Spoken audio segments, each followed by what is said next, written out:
अपनी गलती अपने लोगों के बीच में स्वीकार कर लेना, ये बड़े बड़े नेता नहीं कर पाते हैं। वो 50 चुनाव हार जाते हैं, तब ये किसी को इंटरव्यू में कोने किनारे में जाके कहते हैं कि हाँ बहुत किया है, हमको मोदी चाहिए। मोदी हमारा पति है। अच्छा बात नहीं है। महामूर्ख हो, पत्रकार हो कि क्या हो, मैं क्यों मानूंगा? चिट भी मेरा, पट भी मेरा, सिक्का मेरे बाप का, 16 फिल्म का सिक्का तुम्हारे पास ही है क्या? ये सब क्या देखना पड़ रहा है? अच्छा है मैं अंधा हूँ। मोदी जी वाला सिक्का है, नहीं बोल रहे तो दिमाग में आपकी तरह भूसा थोड़ा ना बैठा है, तो आपकी तरह मैं गोबर को चमरप्राश सुन तो ना यार। अरे मैं आपकी भाषा में जवाब दूंगा जब, तो आपको मिर्ची लग जाएगी, उछल जाओगे।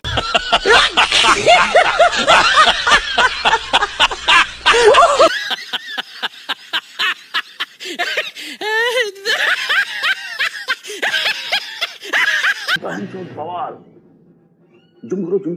हमारे माँ बाप, हमारे दादा दादी सब यहीं के रहने वाले हैं, और आज हमसे पूछा जा रहा है कि हमारे प्रूफ दिखाएं। हम क्या, हमारे जैसे कितने लोग हैं, आप देख सकते हैं। कितना दुख है कि हम भारत के रहने वाले, और हमसे कहा जा रहा है कि हम बताएं, हम प्रूफ दें कि हम भारत के हैं या नहीं है। देश बेच रहे हैं आप। बोलिए सर, हमारा गठबंधन किससे है? और आपके चैनल का गठबंधन मोदी जी से है। आप भी तो गठबंधन में बैठे हैं, आप भी तो ईमानदार पत्रकार हैं देश के, जी जिसकी लिस्ट में नाम है। जी पॉइंट पर आइए ना, इधर उधर क्यों जाते हैं, सीधा पॉइंट पर आइए। आदिल नाहिद हसन, आप क्यों परेशान हो रहे हैं? अच्छा, आज की डिबेट लाने के पैसे कितने मिले? हाँ जी, ऐसे कितने मिला? खाली जब तुम पजामे पे उतरोगे तो तुम्हारी औकात याद दिलाऊंगा। पैसे कितने मिले? भाई पैसा हो तो क्या कुछ नहीं हो सकता। जब तुम पजामे पर उतरोगे तो तुम्हारी औकात याद दिलाऊंगा। बदतमीज, क्यों सही रास्ते रखार, अपना चेहरा दिखा रहे हैं, म्यूजिक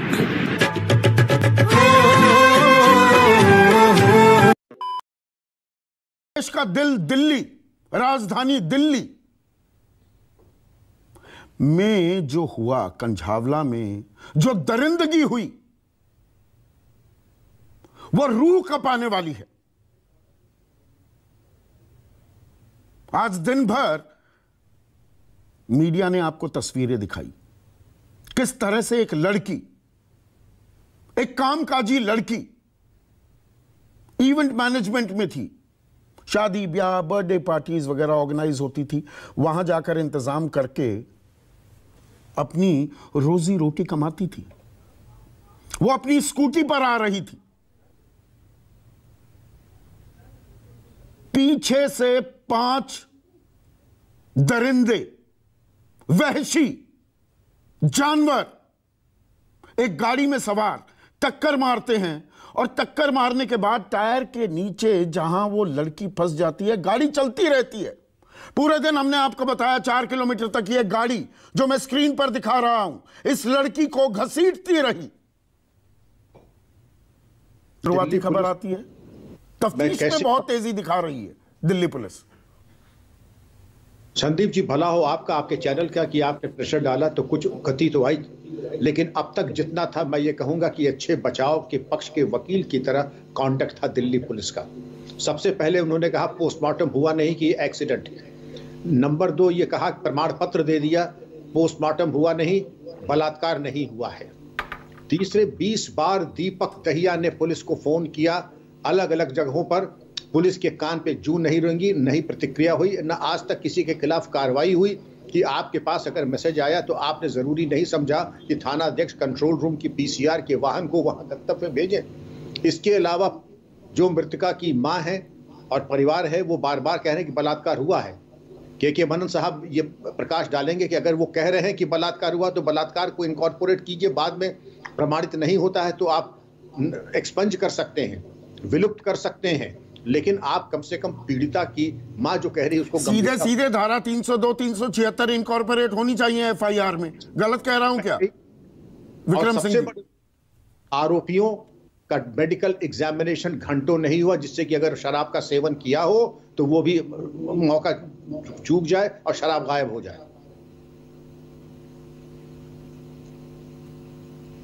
तो ये इंसाफ की शुरुआती कड़ियां होती हैं, और मैंने इसीलिए कई उदाहरण भी दिए। ये शुरुआती जांच पड़ताल पर ही आगे अदालतें अपना फैसला देती हैं, विवेचना के आधार पर ही फैसले होते हैं। ये विवेचना होती दिखी है आपको अभी तक शुरुआती घंटों में? जब संग बुनियाद ही टेढ़ी मेढ़ी बनेगी तो उस पर इमारत की उम्मीद क्या कैसे बनेगी, ये सब समझ सकते हैं। संग बुनियादी में जब खोट आ गया है, मिलावट आ गई है, बेपेंदी का लोटा रख दिया है वहां पे, तो कैसी इमारत बनेगी? आप समझ सकते हैं कि कोई बढ़िया इन्वेस्टिगेशन होगा। और धारा 166A IPC में शामिल किया गया था। ऐसे प्रमादी पुलिस अधिकारियों कर्मचारियों के ऊपर इस धारा के अंतर्गत अपराध करके 6 महीने की सजा है। इस केस में या किसी अन्य केस में क्या किसी पुलिस अधिकारी के खिलाफ धारा 166A इनकॉर्पोरेट की हुई है? मुझे तो नहीं, जानकारी में नहीं है। और यही सबसे बड़ी शर्म की बात है कि नारी सम्मान और नारी सुरक्षा के इकोसिस्टम में सबको जवाब देना पड़ेगा, और सबसे पहले पुलिस को। नारी सम्मान के इकोसिस्टम, ये शब्द इस्तेमाल किए रंजना कुमारी। ये नारी सम्मान, नारी गौरव होते हम देख रहे हैं, या दरअसल ये मैंने जो दूसरा सवाल रखा है ना, और ये मैं खुद से भी पूछ रहा हूं, सभ्य समाज से भी, उन लोगों से भी जो अभी सड़कों पर उतरे हुए हैं और हंगामा कर रहे हैं। अच्छा है हंगामा कर रहे हैं, कुछ दबाव बन रहा है, लेकिन अभी हंगामा और फिर वही सन्नाटा होगा क्या? ये शगल बन गया है क्या? देखिए संदीप जी, विक्रम सिंह जी ने बहुत ही साफगोई से जो बातें रखी आपके सामने, उनका अगर हमें जवाब मिल जाए तो शायद बहुत सारी समस्या जो आज हम लोग के सामने हो रही है उसका समाधान भी कहीं इंगित होते दिखाई पड़ेगा। लेकिन है नहीं ऐसा, क्योंकि मंशा ही नहीं है। मंशा पूरी तरह से आप देख रहे हैं, जब से घटना हुई है तब से लगातार पुलिस ने गैर जिम्मेदाराना व्यवहार किया है। उस समय से लेके जब फोन नहीं उठाया, जब रिस्पांस नहीं किया, गए तो ड्रंक लोग थे, पुलिस के जो भी अधिकारी वहां पहुंचे थे, एक किसी पीसीआर में उन्होंने कहा कि वो पी के बैठे हुए थे। मतलब कुल मिलाकर के दिल्ली पुलिस की खस्ता हालत तो दिखाई दे रही है। लेकिन साथ साथ में जब इतनी बड़ी बड़ी घटनाएं घटती हैं तो कोई भी जिम्मेदार व्यक्ति, चाहे वो दिल्ली के गृह विभाग को देख रहा हो, चाहे वो देश के गृह विभाग को देख रहे हो, कोई भी जिम्मेदार व्यक्ति कोई बयान नहीं देता है, कोई भी व्यक्ति। और बल्कि आ करके चैनलों पे मैं सवेरे से देख रही हूँ और कुछ कार्यक्रम में मैंने हिस्सा भी लिया, इच्छा ही नहीं होती है। क्योंकि अब आप बताइए कि क्या एक दूसरे के ऊपर खाली लांछन लगा रहे हैं, एक दूसरे को जिम्मेदार ठहरा नहीं। यहाँ पर जो ये राजनीति है ना, कंपेटिटिव पॉलिटिक्स, इसीलिए मैं उसमें इंटरेस्टेड भी नहीं हूँ कि बीजेपी आप पर आरोप लगा रही है, आप बीजेपी पर आरोप लगा रही है। दरअसल व्यवस्था का सवाल है ना रंजना कुमारी। तो इसमें बजाय जवाबदेही स्थापित करने के बजाय 166, आज तक पूरे देश में इतनी घटनाओं में पुलिस की जिम्मेदारी के पीछे लोग पड़ते हैं, लेकिन क्या किसी को जो 166 में आज तक किसी को सजा मिली है? किसी पुलिस अधिकारी को ये झेलना पड़ा है कि अगर आप डिरेक्शन ऑफ ड्यूटी करते हैं, आप इस तरह ऐसे मौके पर आप खड़े नहीं हैं, ऐसे मौके पर आपने बचाव नहीं किया है लड़की का, तो क्या उनके प्रति कभी भी किसी भी सरकार ने, छोड़ दीजिए आम आदमी की सरकार, छोड़ दीजिए बीजेपी की सरकार, किसी भी सरकार ने क्या कोई कदम उठाया है?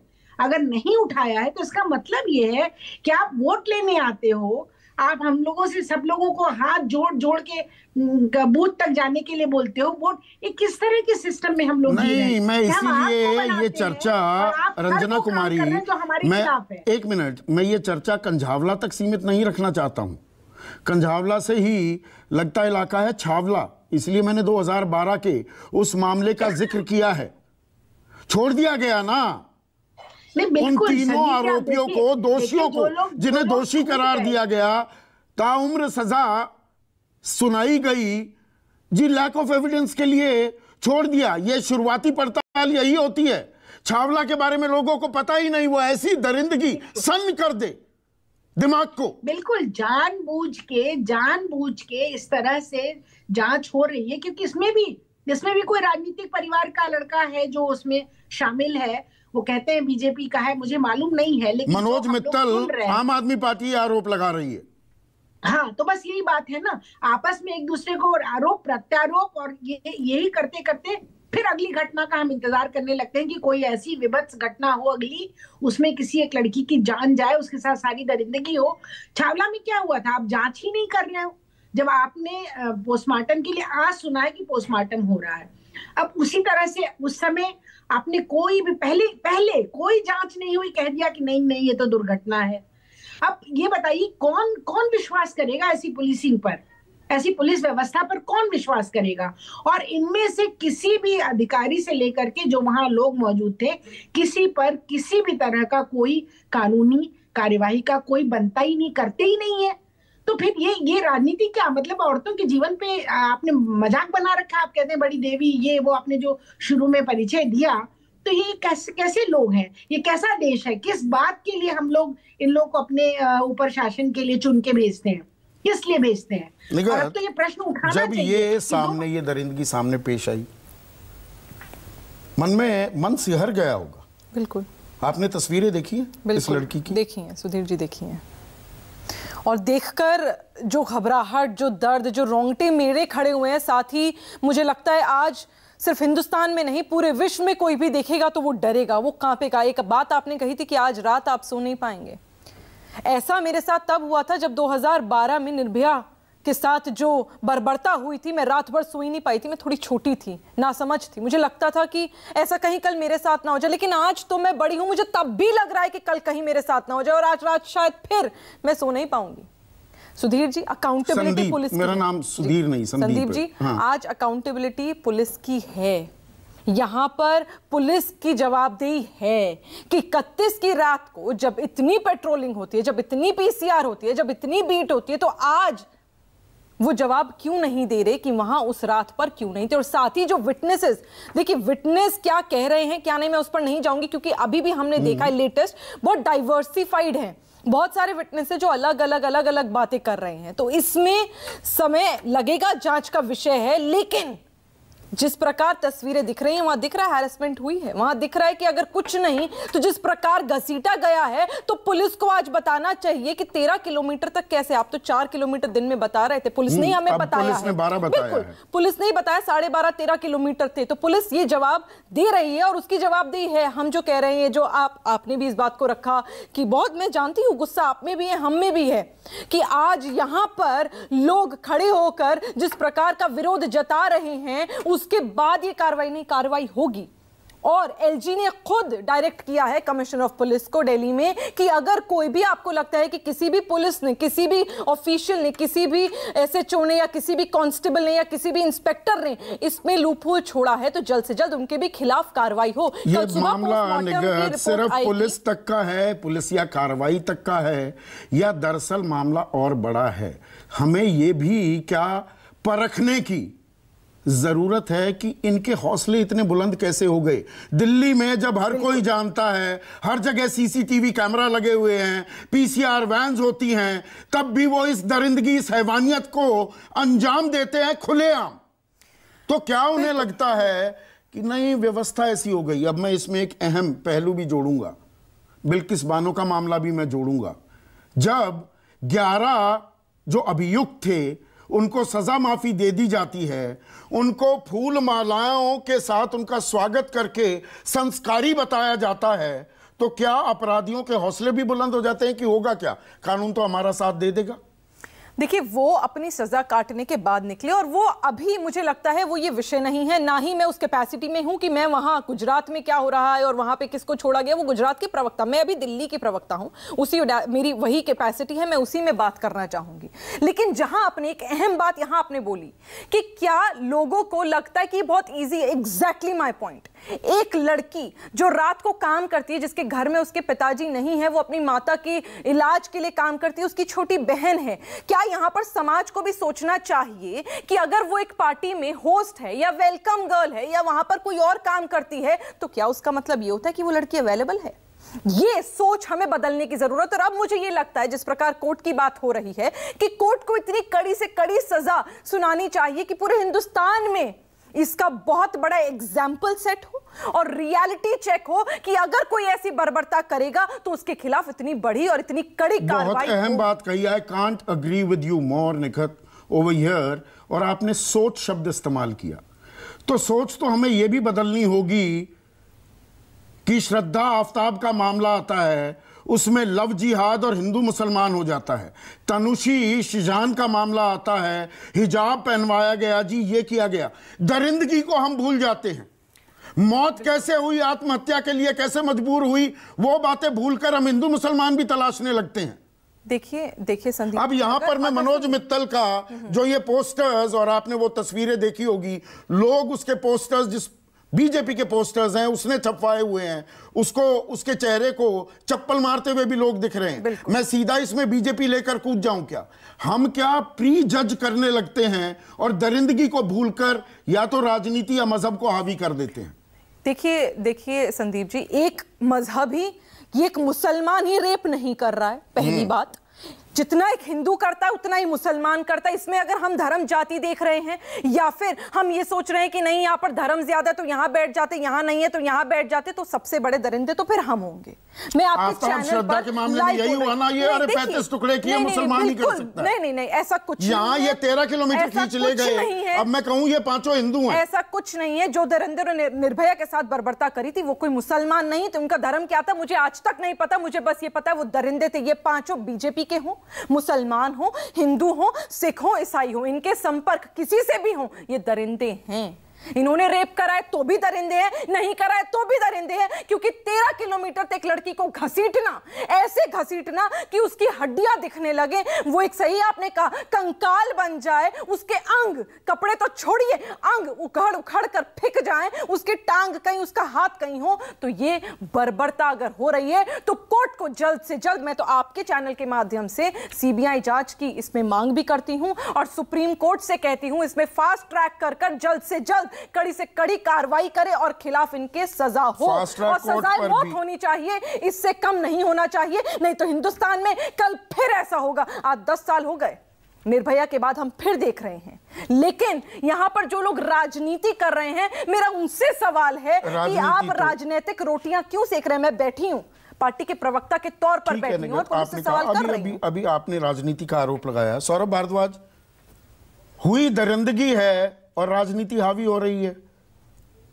संदीप जी, मैं इस बात को इस तरह से कहूंगा कि देखिए, बड़े शहरों में कई बार इस तरीके की घटनाएं पुलिस के संजीदा होने के बावजूद भी हो जाती हैं, अच्छे अफसरों की नाक के नीचे भी हो सकती है। मैं उस चीज के ऊपर आरोप नहीं लगा रहा पुलिस पे। मेरा आरोप यह है संदीप जी कि जब एक लड़की को 12 किलोमीटर तक इस तरीके से घसीटा गया, चश्मदीद गवाह पौने घंटे तक उस गाड़ी का पीछा करता रहा, पीसीआर वालों से 22 बार उसने फोन पे बात की और बोला कि 20 किलोमीटर की रफ्तार पे गाड़ी चल रही है, इसके अंदर लड़की की लाश फंसी हुई है। 3 बार पीसीआर उसको रास्ते में मिली और पुलिस वालों ने उस गाड़ी को नहीं रोका। चलिए कोई बात नहीं, आगे क्या होता है? आज सुबह डीसीपी हरिंदर साहब का बयान हर अखबार में छपा है। वो क्या कह रहे हैं कि गाड़ी के अंदर इतना तेज म्यूजिक था कि उन बेचारे लोगों को पता ही नहीं चला कि नीचे गाड़ी में लाश फंसी हुई है। ये क्या संभव है? उनसे पूछा गया लड़कों ने शराब पी रखी थी, तो कहते हैं कि नहीं, ये मेडिकल रिपोर्ट के बाद पता चलेगा। मगर पत्रकारों को धमका रहे हैं और ट्वीट डिलीट करा रहे हैं कह के कि तुमने कैसे कह दिया कि शायद इस लड़की का रेप हुआ होगा। अभी तो मेडिकल रिपोर्ट से पहले ही हरिंदर जी ने घोषित कर दिया कि इस लड़की के साथ कुछ नहीं हुआ था। अब मैं अपनी बहन के ऊपर आता हूं जो भारतीय जनता पार्टी से आई है। वो कह रही है कि सजाए मौत हो जाए। क्या सजाए मौत आपके स्टूडियो पे कहने से हो जाएगी?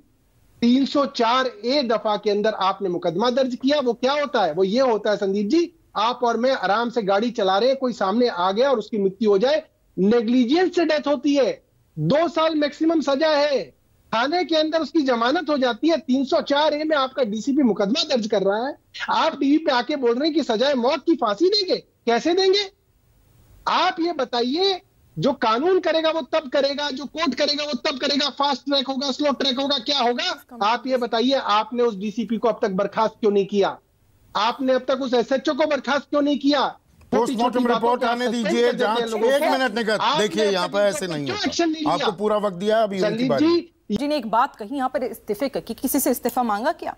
सौरभ जी, मैं बोलना नहीं चाहती थी और संदीप जी बोलने दीजिएगा क्योंकि आपने इन्हें पूरा समय दिया राजनीति करने का। आम आदमी पार्टी की सरकार है पंजाब में, पिछले 8 महीनों में 3000 से अधिक केसेस आए हैं रेप के। किसको सस्पेंड कर दिया आपने? और साथ ही में लाइब्रेरी आप ही के सरकारी स्कूल में, पंजाब लुधियाना की मैं बात कर रही हूं, एक लाइब्रेरियन एक 10वीं क्लास की छात्रा का रेप कर देता है और आप लोग किसी को सस्पेंड नहीं करते। मांगा क्या भगवंत मान से आपने रेजिग्नेशन, या आपने किसी एसएचओ से या किसी डीसीपी से या किसी एसीपी से? राजनीति मत करिए, जो गलत है वो गलत है। कार्रवाई सौरभ भारद्वाज रिस्पॉन्ड कीजिए। अभी मैं काउंटर भी करूंगा आपके इस सवाल का। सौरभ भारद्वाज रिस्पॉन्ड कीजिए। देखिए कितनी मजेदार बात है ये। अब ये कह रही है कि हमने इसलिए सस्पेंड नहीं किया क्योंकि पंजाब के अंदर किस, अब आप बताइए ऐसा कौन सा केस हुआ है?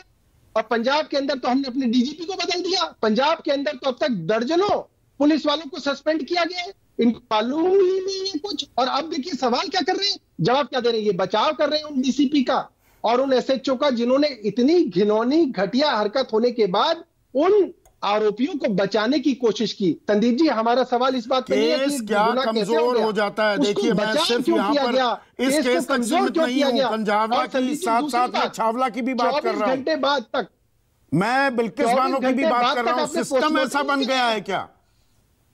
कानून आरोपियों दोषियों को फेवर करता दिखता है क्या? क्या सिस्टम ऐसा बन गया है? एक मिनट सौरभ मैं आ रहा हूं।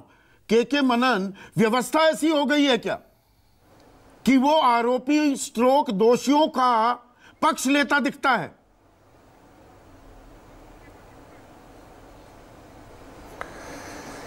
ये संदीप जी, मैं इन सब वक्ताओं को सुन रहा था, बड़ा दुख होता है इनको सुनकर। अब लोग चैनल बदल लेते हैं इनकी बातों को सुनकर। अब चैनल, मैं आपको हकीकत बता रहा हूँ, या ये तू मैं की लड़ाइयाँ करते हैं, एक दूसरे पे आरोप लगाते हैं ना।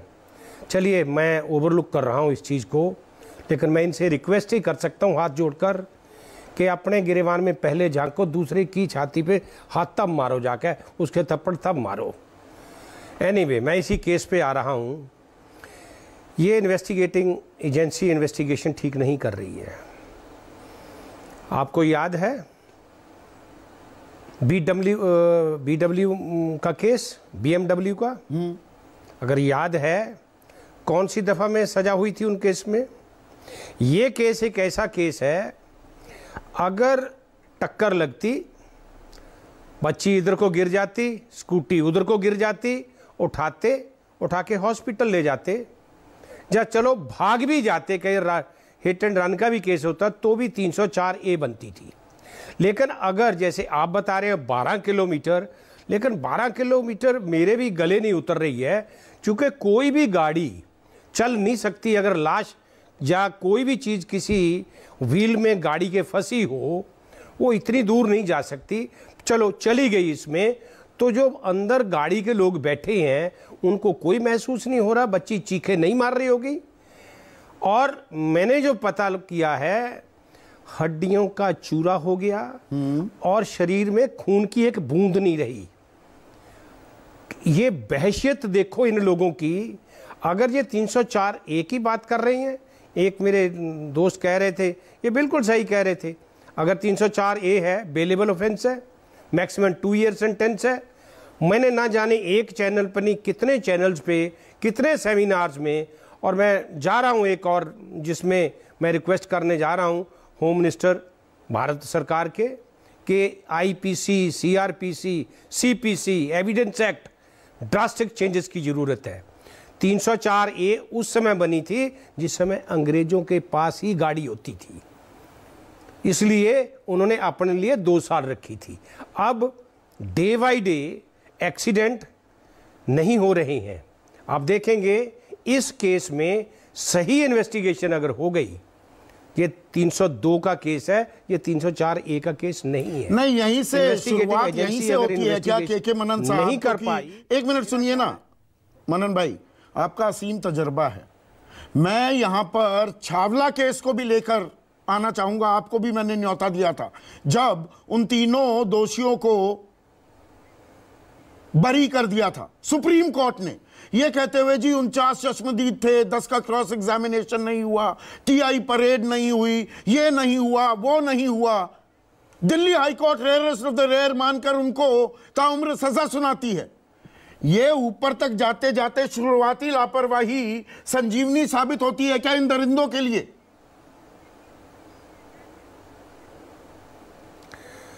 मैं अपने कंटिन्यू करूं जी। संदीप जी, मैंने जैसे IPC, CRPC की बात कर रहा था, जुडिशरी भी कहीं हद तक, अब मेरे को कोई गुरेज नहीं है कहने में। मैं रोज देख रहा हूं रेप केस में कैसे इजीली बेल हो रही है, मैं देख रहा हूं रोज। मोलेस्टेशन के केस में किस तरह से इजीली बेल हो रही है, एक सेक्शन को छोड़ के 354 को बाकी अदरवाइज बेलेबल है। लेकिन इन्वेस्टिगेटिंग एजेंसी डिसऑनेस्ट होना, प्रोसिक्यूशन का ठीक से अपना ड्यूटी का निर्वाह नहीं करना, और उसके ऊपर सबसे जुडिशरी का भी अब समय आ गया है कि इनका भी अवलोकन अब होने का समय आ गया है। एक केस नहीं, मैं 20 केस बता सकता हूं। आप तो शावला केस की बात कर रहे हैं। अगर टीआईपी नहीं हुई है, क्या वो डिस्ट्रिक्ट कोर्ट ने नहीं देखी? क्या वो हाई कोर्ट ने नहीं देखी? और जाके सुप्रीम कोर्ट में पता चला उस बात का। और किस हालात में टीआईपी की जरूरत होती है वो आप भी जानते हैं, मैं भी जानता हूं। लेकिन मैं उस विषय में नहीं जाना चाह रहा हूं। आज मैं जाना चाह रहा हूं सिर्फ इसी केस तक। ये केस ऐसा है, अगर सौरभ भारद्वाज जी आपको लगता है कि केस का ठीक से इन्वेस्टिगेशन नहीं हो रहा है, एटलीस्ट अपनी तरफ से एलजी को लिखो ताकि ये केस इमीडिएटली सीबीआई को जाए।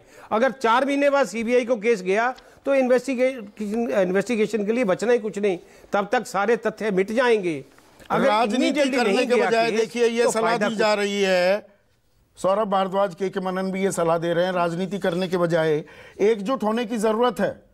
और राजनीति का आलम एक पहलू में और आपसे पूछ लूं, ये निर्भया कांड के बाद निर्भया फंड बना था, 3 साल में दिल्ली सरकार को 5.5 करोड़ रुपए मिले, उसमें से आपने खर्च कितना किया है? 1 करोड़। ये नारी सुरक्षा, नारी सम्मान की हालत है क्या देश में? जी संदीप जी, पहली बात तो मैं मनन साहब की बहुत रिस्पेक्ट करता हूं और मैं इनकी वकालत का बहुत कायल हूं, और इनकी जो सजेशन है वो हमारे सराखों पे है।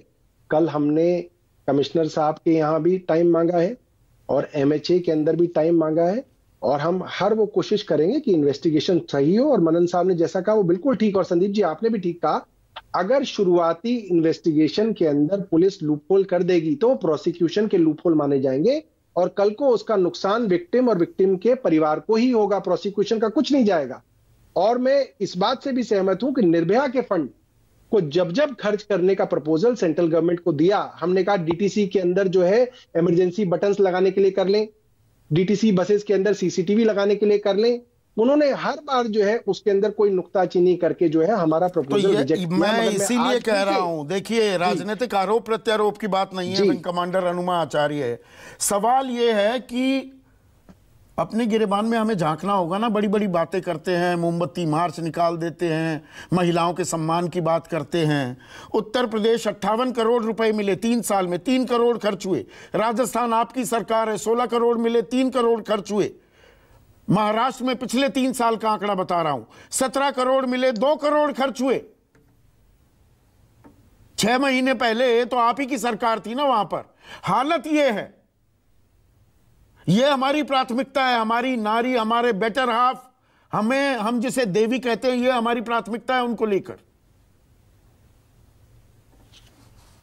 संदीप जी, घटना दहलाने वाली है और पूरी तरह मेरे ख्याल से कोई भी जिसने भी सुना है, जिसने भी देखा है, उसका दिल दहला हुआ है। आपने एक सवाल इसके पहले पूछा था कि इसका कारण क्या है, हम कारण पे क्यों नहीं जाते। अगर हम देखेंगे कि यही घटनाएं बार बार क्यों होती हैं, इंसान इतना असंवेदनशील कैसे हो गया है, नागरिक जो सिविक सेंसिटिविटी है वो कैसे गायब हो गई है। तो महिला अत्याचारों के परिप्रेक्ष्य में तो आप ये देखिए कि जब आप चिन्मयानंद के खिलाफ चीजें जो है आरोप गायब हो जाता है, कुलदीप सेंगर है, फिर हम देखते हैं राम रहीम को छोड़ दिया जाता है, बिल्किस बानो के अत्याचारी छोड़ा नहीं जाता, परवल दी जाती है, फरलो पर चुनाव के समय दी जाती है हमेशा। सुनिए ना, हाँ, तो उसके समय और उसके बाद वीआईपी ट्रीटमेंट होता है। हम देखते हैं कि जो रीवा में अभी कल परसों में एक लड़के ने जिस तरह से मुंह पर उस लड़की को लातों से मारा, इतना बीभत्स दृश्य था, उसे भी देखेंगे कि यही घटनाएं बार बार क्यों होती हैं, इंसान इतना असंवेदनशील कैसे हो गया है, नागरिक जो सिविक सेंसिटिविटी है वो कैसे गायब हो गई है।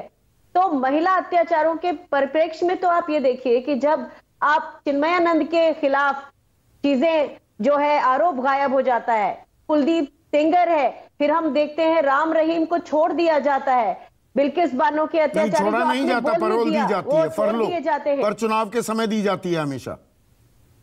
सुनिए ना, हाँ, तो उसके समय और उसके बाद वीआईपी ट्रीटमेंट होता है।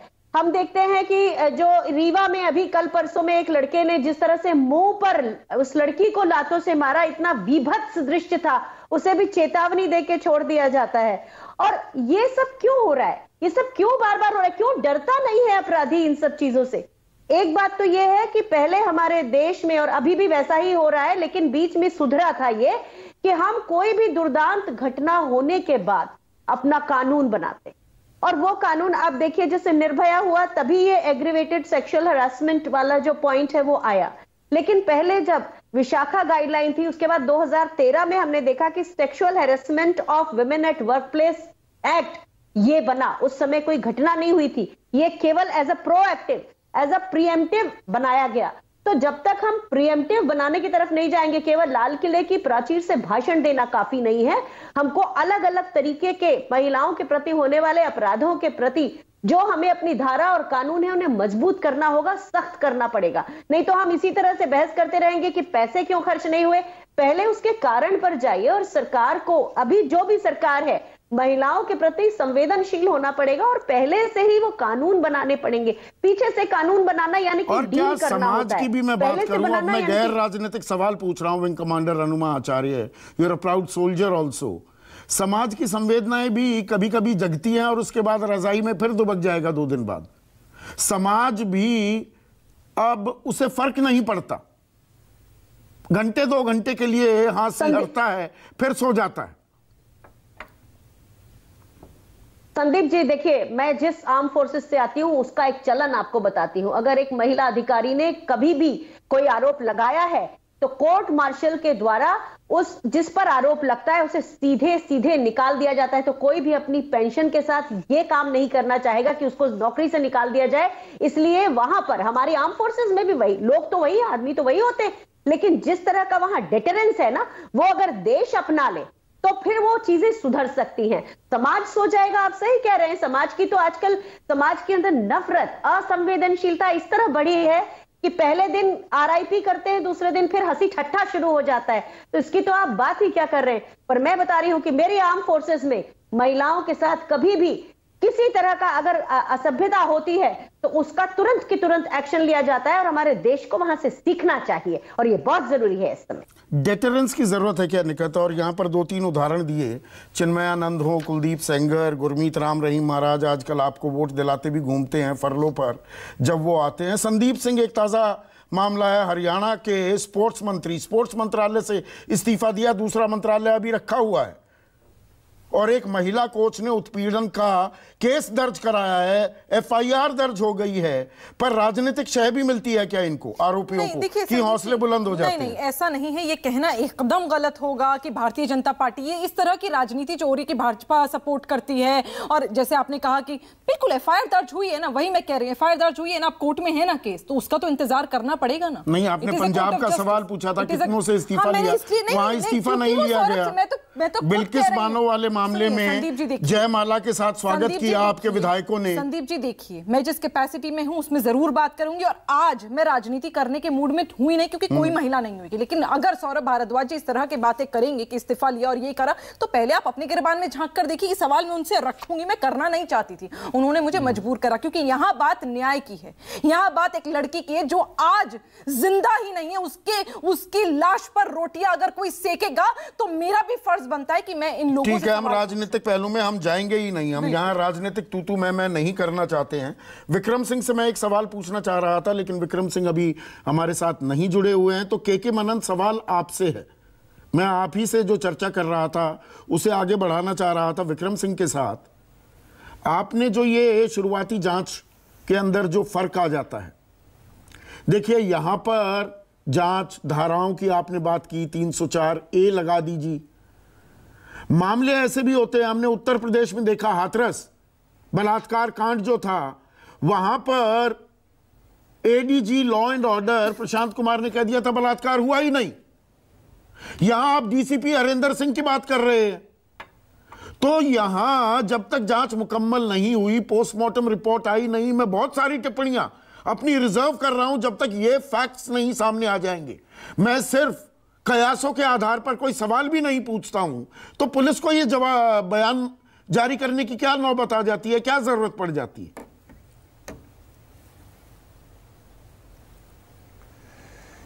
इनको जो आपके चैनल्स होते हैं ना, इनके सामने आ गया फ़ोटो खिंचवाने, और इनको अपनी इन्वेस्टिगेशन से कोई मतलब नहीं होता है। मैं बताता हूँ एक एग्जांपल, मुख्तार अंसारी जी का केस मैं जी जरूर लगा रहा हूँ चूँकि मेरी सभ्यता ही है। मुख्तार अंसारी जी का केस मैं कर रहा था पटियाला हाउस कोर्ट में। पता क्यों बरी हुआ था वो?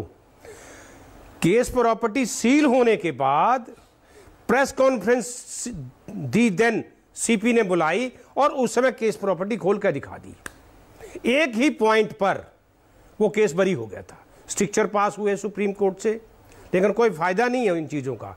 इसीलिए 2 दिन में ऐसा कौन सा इन्होंने तीर मार लिया था, ऐसी कौन सी इन्वेस्टिगेशन कर ली थी कि उन्होंने अपना निर्णय दे दिया?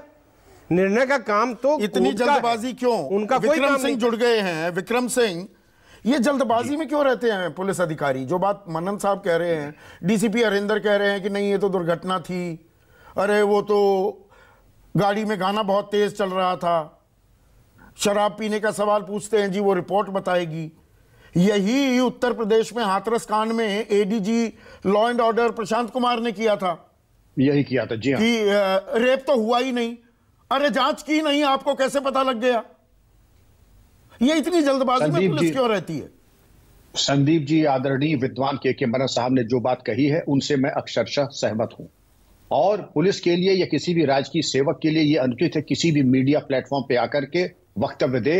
यह गवर्नमेंट सर्वेंट कॉन्डक्ट रूल्स में दंडनीय है, नहीं करना चाहिए। केवल जो अधिकृत प्रवक्ता होता है वही दे सकता है, और अभी वैसे भी कोई प्रगति है नहीं। और जितनी बातें कही हैं वो प्री मैच्योर डिस्क्लोजर्स में आती हैं। और ये बात शुरू की प्रारंभिक में आपके डिबेट में आई थी कि अभी हम कार्रवाई कैसे करें। हर एक प्रथम दृष्टया होता है, आपने जिसने कंप्लेंट की 22, आपने उसकी बात नहीं सुनी। आपने जो मृतका है उसकी मां की बात नहीं सुनी। आपने पहले ही कह दिया कि बलात्कार नहीं हुआ। यह प्रथम दृष्टया दोष है। और अगर इसके पुलिस में एक कहावत है Sandeep ji, you have to be cruel to be kind. अगर इस तरीके का उदार दृष्टिकोण अपराधियों और इस तरीके की उदंडता दिखाने वाले अधिकारियों के साथ किया जाएगा तो पुलिस विभाग अनुशासन से चलने वाला है। वहां कयास लगाना अगर मगर का कोई गुंजाइश नहीं है। या तो ये सही है या वो सही है।